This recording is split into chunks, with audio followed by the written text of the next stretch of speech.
Ngayong araw nga ito mga ka-queens, natatakam ako sa laing. Kaya for today's video, gagawa ako ng laing.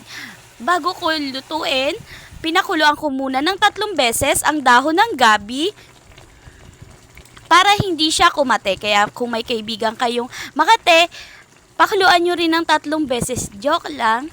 Ayan. Ginisa ko yung sibuyas, bawang, luya, para yung aroma niya is manut-nuot doon sa dahon. Kaya para hindi mo malasahan na lasang dahon yung gabi. At ito rin po yung nagpapasarap sa ating laing. Nilagyan ko na rin siya ng giniling sa ilalim. Hindi nyo nakita kasi hindi ko siya na-videohan. Ngayon ko lang naisipan, huli na naisipan ko na gagawin ko na lang siyang content.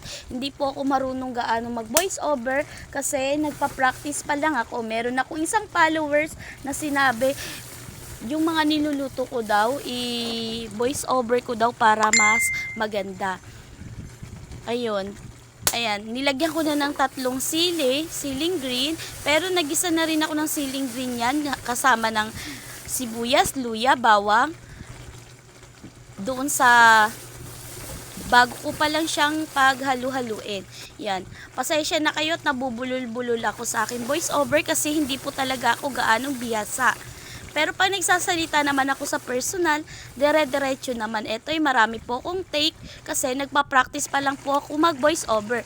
Ayan, nakikita nyo naman, bawal siyang haluin talaga kahit pa siya pinakuluan ng 3 beses, bawal pa rin siyang haluin kasi dyan daw ay kumakate. Baka meron pa nanunuot sa mga dahon niya na kati-kati. Kaya yung kaibigan mo na makate, haluan mo na, pakuluan mo na rin ng 3 beses para iwas ang kati-kati. Joke lang. Kaya eto na nga, luto ng aking laing. Don't forget to like, share, and subscribe to my YouTube channel. Ang aking YouTube channel is Jobs TV. Bye-bye! Happy tummy!